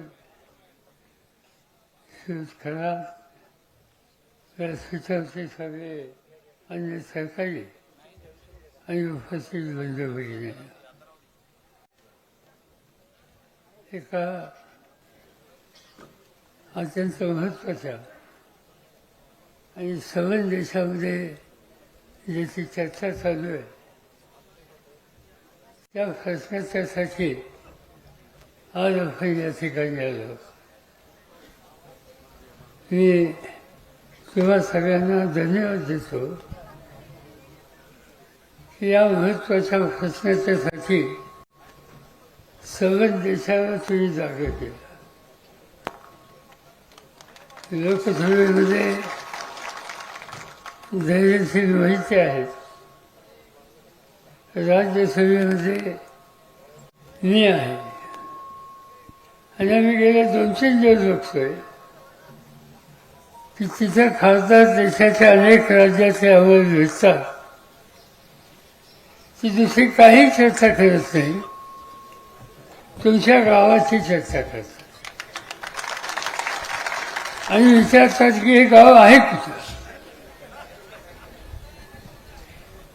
हे संबंध देशाच्या समंजसान राहण्यात लोकांच्या लक्षात आले नाही की या गावकऱ्यांच्या लक्षात कसं आलं. आणि तुम्हा सगळ्यांचं अभिनंदन आज देश करतोय याचा आनंद आम्हा सगळ्यांना आहे. हे घडलं कशाचं? परवा झालेली निवडणूक आणि त्या निवडणुकीतून निकाल लागतात, लोक निवडून येतात, कधी पराभव होतो, काही तक्रारी येतात, नाही असं नाही. पण संबंध देशाला संबंध राज्याला निवडणुकीच्या संबंधीची आस्था हे असताना त्यांच्या मनात शंका काय येते. याचा अर्थ निवडणूक पद्धतीमध्ये काही शंका निर्माण झाली आणि मतदार जो आहे त्याला खात्री वाटत नाही.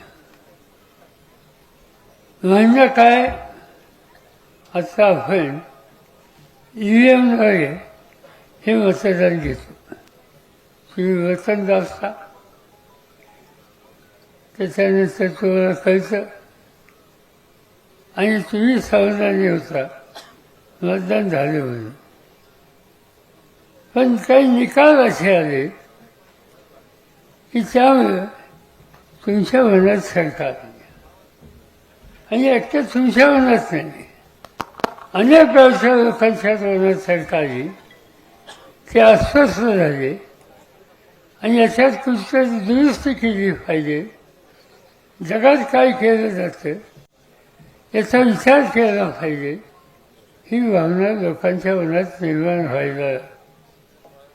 आज जगाचा मोठा देश आहे अमेरिकामध्ये मतभेदी टाकलेले असतात. जगाचा लोकशाहीचा दुसरा मोठा देश इंग्लंड, तिच्यामुळे मतभेदीमध्ये टाकले जातात. युरोप खंडातले सगळे देश हे आपल्यासारखे EVMवर जात नाहीत. अमेरिकेनं आणि काही देशांनी एकेकाळी EVMचा विचार केला, पण त्या सगळ्या देशांनी निर्णय घेतला की आता हे EVM नको, काय असेल ते लोकांना मतपेटी टाकायचा अधिकार हा आपण दिला पाहिजे आणि त्यांनी दिला. आता जग करतंय, आमचं घातलं का? आमच्याकडे सरकार आली, त्या सरकारच्या लोक अस्वस्थ आहेत, काही गोष्टी दिसतात. अर्थात जयंतरावांनी तुम्हाला काही आकडेवारी सांगितली.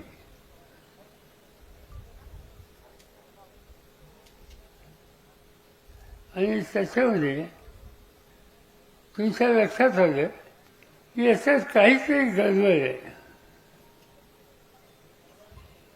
आम्ही काही माहिती गोळा केली. ती माहिती काय दिसते की लोकांनी मतदान केलं, पण किती लोक निवडून आले हे काय आकडे त्या मतदानासारखे नाही आहेत. आणि त्यामुळे साहजिकच लोकांच्या मनामध्ये ही मोठी शंका आलेली आहे. आता ही घालवायची असेल तर काय करता येईल? एकच गोष्ट आहे की आता देशामध्ये निवडणूक पद्धती ज्या स्वीकारलेल्या आहेत त्याच्यामध्ये बदल केला पाहिजे आणि याच्याबद्दलची जागृती तुम्ही लोकांनी केली. मला काही काही गोष्टीचं आश्चर्य वाटलं. मी इथे यायचं ठरवलं 4-5 दिवसाच्या पूर्वी आणि त्याचं कारण तुमचं मतदान झालं आणि त्याच्यानंतर तुमच्या मनात शंका आली आणि तुम्ही असं ठरवलं की आपल्या गावात फेर मतदान आपण घेऊ. ते अधिकृत नव्हतं, सरकारी नव्हतं. तुम्ही गावाने बसून ठरवलं की असं पुन्हा एकदा मतदान वेगळ्या पद्धतीने करायचं. आता हा तुमचा अधिकार होता, पण हा निकाल तुम्ही घेतल्याच्या नंतर पोलीस खात्याने इथं बंदी का केली? कोणता कायदा असा? आज या ठिकाणी मी भाषण करतोय, तुम्ही ऐकताय. उद्या पोलीस खात्याने इथं निर्णय घेतला की मी बोलायचं नाही आणि तुम्ही ऐकायचं नाही. हे कुठचा कायदा? असं कुठं कायदा आहे? आणि असं असताना तुम्हाला इथं जमायचंच नाही. जमाव बंदी तुमच्याच गावात. तुझी गमतीची गोष्ट आहे. ते या ठिकाणी का केलं हे मला समजत नाही. तुम्ही पुन्हा मतदान तुमच्या समाधानासाठी हा करायचा निर्णय घेतला, त्याला सरकारची बंदी कशी येऊ शकते? आणि तुम्ही हे केलं म्हणून तुमच्या खचले वेगळे. मला काही समजत नाही. खचला, काही गुन्हा केला, चोरी केली, आणखी काय केलं, त्याचा खचला भरा. पण गावाने ठरवलं एका वेगळ्या दिशेने जायचं, त्यासाठी खचलं. आणि ह्या खचला संदर्भाला माझी गावचे सरपंच आहेत, आपले आमदार जानकर आहेत, या सगळ्यांना विनंती ही आहे, याचा रेकॉर्ड तुम्ही आम्हाला द्या. जमावबंदीचा रेकॉर्ड, इथं काय जो प्रत्यक्ष बंदी करून काय निर्णय राबवला त्याची माहिती आणि रेकॉर्ड, पोलीस खात्यातून तुमच्या केलेली खतरा केस त्याचं रेकॉर्ड, या सगळ्या गोष्टी आमच्याकडे द्या. आणि आम्ही या ठिकठिकाणी नेणार कृती. महाराष्ट्रात निवडणूक आयोग आहे, त्यांच्याकडे तुमची तक्रार देऊ, राज्याच्या मुख्यमंत्र्याकडे देऊ, देशाच्या प्रधानमंत्र्याकडे देऊ, देशाचे केंद्रीय निवडणूक आयोग आहे त्यांच्याकडे सुद्धा देऊ. हे कशासाठी? आपण म्हणतो की महात्माच्या मेल्याचं दुःख नाही, काळ सोकावतो. हे निवडणूक यंत्रणेचा काळ एकदा सोकावला की तुम्हा सगळ्यांच्या अधिकारावर संकट आल्याशिवाय राहणार नाही. आणि ही सगळी माहिती द्या. आणि शक्य असेल तर तालुक्यातल्या सगळ्या गावात ठराव करा की आम्हाला ईव्हीएमनी मतदान नको आणि आम्हाला जुन्या पद्धतीनं निकाल पाहिजे. आणि त्या ठरावाची प्रत उत्तम आमच्याकडे द्या, ते आमच्याकडे देतील. धैर्यशीलराव आम्ही लोक त्यासंबंधी कुठं पोचवायचं त्या ठिकाणी ते पोचतं. हे मी बोललो तर काल मुख्यमंत्र्यांनी मला सल्ला दिला. त्यांनी असं सांगितलं की पवारसाहेबांनी हे करणं योग्य नाही. काय चुकीची गोष्ट केली? तुमच्या गावी येणं चुकीचं आहे, तुमचं म्हणणं ऐकून घेणं चुकीचं आहे. काही पद्धतीच्या बद्दल लोकांच्या मनात शंका आहे, ते शंकेची माहिती घेऊन त्याचं निरसन करण्याच्या बद्दलची काळजी घ्यावी, हे चुकीचं आहे. शेवटी लोकशाही कशासाठी? लोकांचे अधिकार आहेत आणि ते अधिकार जतन करण्याच्यासाठी काय अर्थ येत असेल तर लोकप्रतिनिधीने त्याच्या विरुद्ध आवाज उठवला पाहिजे. मी मुख्यमंत्र्यांना विनंती करतो, इथं आम्हाला राजकारण आणायचं नाही. आम्हाला इथं घडलं, इथल्या लोकांच्या मनात जी शंका आहे ती शंकेचं निरसन करायचं. आणि असं कुठं होऊ नये की जेणेकरून निवडणूक यंत्रणेच्याबद्दलचा गैरविश्वास हा जनसेवेची एवढंच आमची भूमिका याच्यामध्ये याच्यात राजकारण हे यत्किंचित सुद्धा काही करायचं नाही. आणि म्हणून मी सांगतो तसे सराव करा. आणि ही सगळी माहिती राज्य सरकार, केंद्र सरकार, निवडणूक आयोग यांच्याकडे देऊ. शक्य झालं आणि मुख्यमंत्र्यांनी मान्य केलं तर मी त्यांना विनंती केली की तुम्ही स्वतः या गावातल्या लोकांचं म्हणणं ऐका, महिलांचं म्हणणं ऐका आणि त्यांच्या म्हणण्यात तथ्य असेल तर ते दुरुस्त करायच्या संबंधी त्यांना सहकार्य द्या. हा आग्रह मुख्यमंत्र्यांच्याकडे करायला माझी किंवा उत्तमरावांची किंवा धैर्यशीलची अजिबात आमची अडचण नाही. या गोष्टी आम्ही करायला तयार आणि हे गोष्टी अत्यंत महत्त्वाच्या आहेत. म्हणूनच आम्ही सगळेजण आज या ठिकाणी आलेलो आहोत. आज पार्लमेंट चालू आहे. आता इथून आम्ही पुण्यात जाऊन, मुंबईला जाऊन पार्लमेंटमध्ये जाऊ.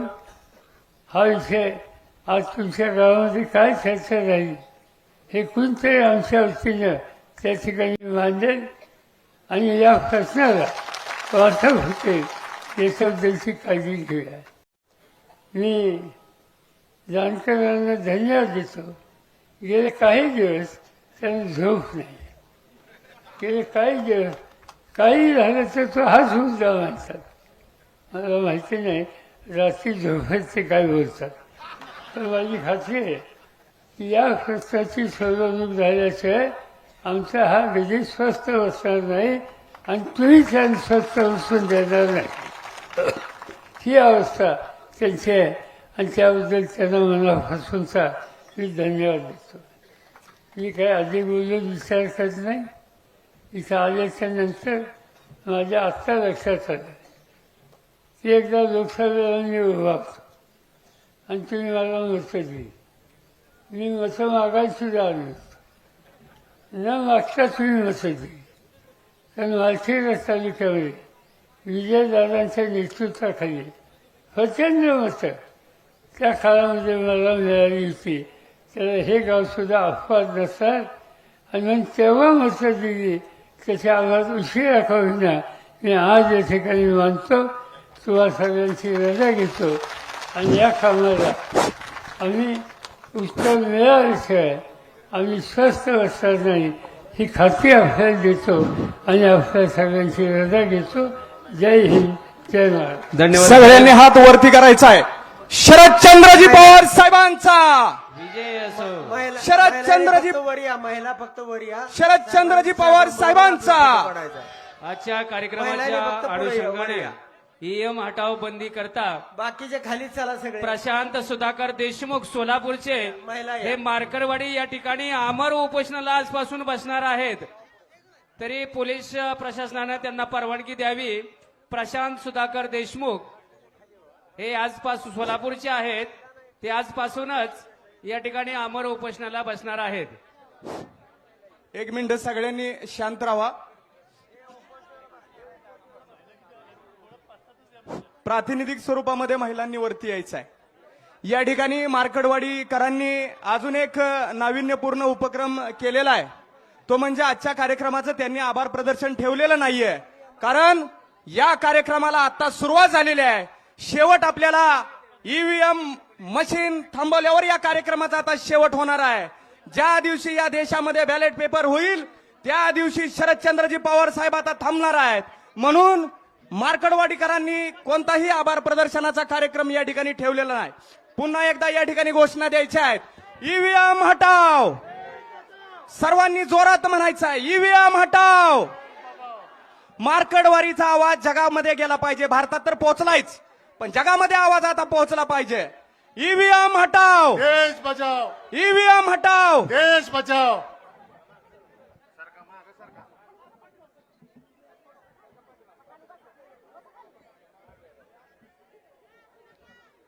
महिलांनी इकडे या सर्वांनी खाली.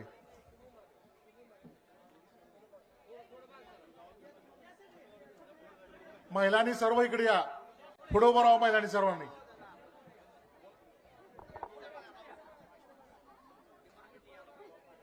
या सर्वांनी या इकडं.